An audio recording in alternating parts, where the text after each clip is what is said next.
si finalement Benoît Hamon avait eu raison. Un robot pour ramasser les framboises, Axel Latarlet. Exactement, vous voyez. La révolution est en marche dans l'agriculture. Quelle Les synergie. robots sont en train de remplacer les hommes. Voilà, partout on voit des prototypes de robots, en effet, pour remplacer la main de l'homme au moment de la cueillette. Alors là, c'est une initiative rapportée par le journal Le Monde.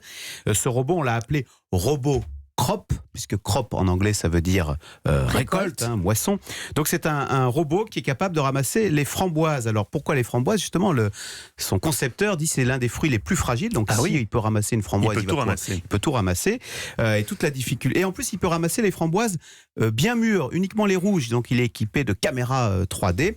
Et donc toute la difficulté de ce robot, c'est qu'il puisse ramasser le fruit sans l'écraser et sans abîmer également le framboisier, pardon. Parce que le froisier n'aimait pas des fruits, ne produit pas des fruits très intéressants. Donc l'avantage du robot sur l'homme, c'est d'abord qu'il parle bien, il dit pas froisier à la place de framboisier. Déjà, vous aussi vous êtes menacé, Axel, attention. Et qu'il est capable de travailler nuit et jour. Ah bah ça, vous aussi. Donc là, de ce côté-là, le robot n'a pas d'avantage comparatif sur vous. En l'occurrence, Robocrop peut ramasser jusqu'à 25 000 framboises par jour, alors que Pedro qui vient de l'Andalousie, lui, au bout de 8 heures de travail, il a ramassé que 15 000 framboises par jour. Bien. Mais vous allez créer du chômage de masse dans l'agriculture avec votre idée de robot crop. Eh ben pas sûr, parce que la récolte, c'est toujours le casse-tête. C'est un goulet d'étranglement, vous direz les agriculteurs, que ce soit pour les fruits, les légumes ou dans les vignes, c'est dans le Bordelais, dans le Beaujolais. On a bien du mal à faire venir des saisonniers qui doivent parfois traverser toute l'Europe.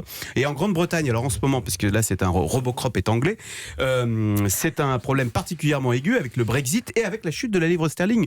Du coup, les Ukrainiens, les Polonais rechignent maintenant à aller faire ce travail de saisonnier en Grande-Bretagne. Et on peut même penser, en allant plus loin, que la robotique permettrait de rapatrier dans nos pays certaines cultures comme la fraise qui sont parties précisément en Andalousie pour profiter d'un coût de la main-d'œuvre moins cher. Donc vous voyez, le robot est peut-être l'avenir de l'agriculture. Ça n'est plus l'amour est dans le pré, c'est le robot est dans le pré. Et donc, si vous voyez Robocrop en train de cueillir délicatement une framboise, vous pourrez lui chanter. Il avait même prévu un son à la fin, mais c'est incroyable.